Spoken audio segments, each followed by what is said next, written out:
of TPS Auto Detailing. Hi, Trevor. How are you, William? Fantastic. How are you doing? Very good. Good. So we're going to focus on your business this week, and what we want to do is basically just find out a little bit about you. Why did you, what drove you to do the auto detailing business? So when I was younger, I always wanted to own my own business, but I never knew what I would be doing, right? Yeah. And so, as I got older, I worked in the car industry for about 10 years. And, And, during that time, we were cleaning some cars, on the side and doing a little bit of work in the shop. And one day I kind of just said, you know what, I should start a little business cleaning cars. Why not? Yeah, just part-time while I'm working. Yeah.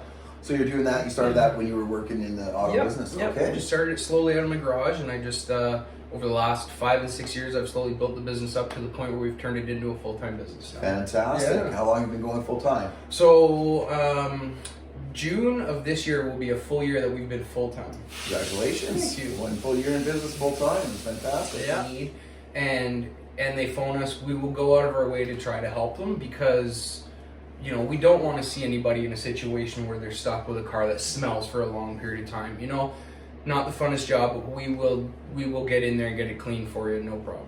And do you keep learning and growing as you go along? Oh yeah, see, the majority of this I'm self-taught, and so a lot of it was learning on my own car or on my wife's car at the time. But as you get into new vehicles, you find new materials, new carpets, new plastics, all kinds of different things, and you really have to do some research and learn how to actually clean these materials properly without damaging them. That's a key. That is key, yes. You don't want to be wrecking somebody's car and all of a sudden they come back and the steering wheel's melted. That's right. That's right. What is, what would you say is like the coolest car or the most high-end car you've ever cleaned? Or do you have any special, memories or very special sort of cleanings that you've done that you thought, wow, I'm fortunate to be able to clean this, For sure. This Arnold Schwarzenegger Hummer, but yeah, we're really lucky that we've met some clients who have a few vehicles, and we would call them a luxury or a sport vehicle. And I have one gentleman, a close client of ours now, who has a very special Porsche racing car. Yeah, then he races on the track, and he has a very nice Porsche trailer that this car goes into. Wow! And so we clean the car, and we clean the trailer, and we do all kinds of other little stuff. And that's always a fun when you get to do a race car with a roll cage in it, and it doesn't have any regular seats or anything like that. So that's a fun one, yeah. What are you cleaning out of that? French fries? No, there's no French fries in that one, actually. Could you imagine you just racing some fries along the road? I would say the majority of cleaning on that would be rubber from the track and the tires on the outside. And it's a white car, so it's a lot of work, but we love doing it for them. Yeah, that's cool. That's really cool. And so 1 year full time in the business, and so what's your passion? Why this every day? I think one of the main things is I always wanted to work for myself. I worked for other people and companies for probably 15 to 20 years, and it got to a point where I said, you know what, I want to be able to set my own schedule, and I want to be able to service clients, from me. When I worked for somebody, I really took care of their customers for them, which was great. Yeah. However, they weren't my customers. That's right. And, for someone who goes over and above like yourself, and you really want them to be your customers so that you can service them properly and you can make sure they're great and, everybody's happy. That's the key, right? Is you take that extra couple of steps and make sure that it's done really well all the way through. Right, from start to finish and even to the referral process. That's right. That's huge, right? Because as we know, referral is probably 80% of so how I got business. Number one way to continue doing business, right? Totally. Is that referral and having great clients that you liked working with that also know great people too. And yes. Name some of the biggest challenges you've had in your first year.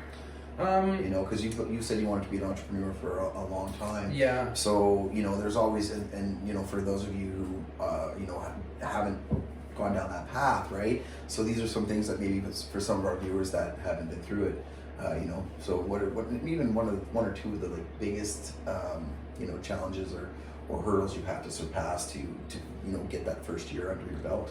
I would say the biggest challenges that we've had were Probably location. We had a pretty good location. Unfortunately, the owner decided to sell the whole building and rent it out. So we found a new spot. That was tough, but we toughed it out. We found a temporary spot. We made it work. Okay. And then we found this location. So that was fairly tough. Where are you now? Where is this located? This is 194 Yonge Street in Midland, Unit 10. I absolutely love it. It's our own space. We don't share it.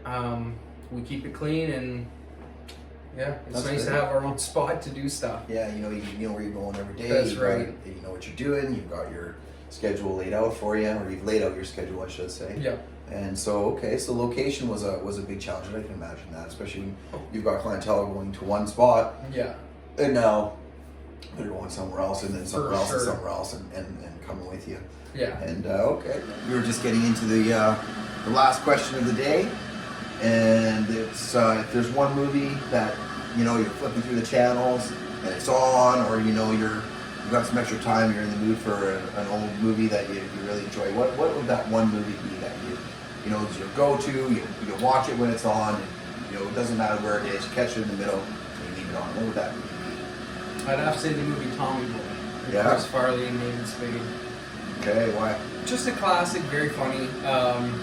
There's also some neat little business stuff in there as far as them selling the brake pads.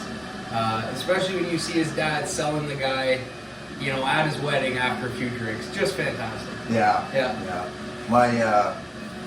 My favorite line from Tommy Boy was, you could put some bull crap in a box and slap a guarantee on it.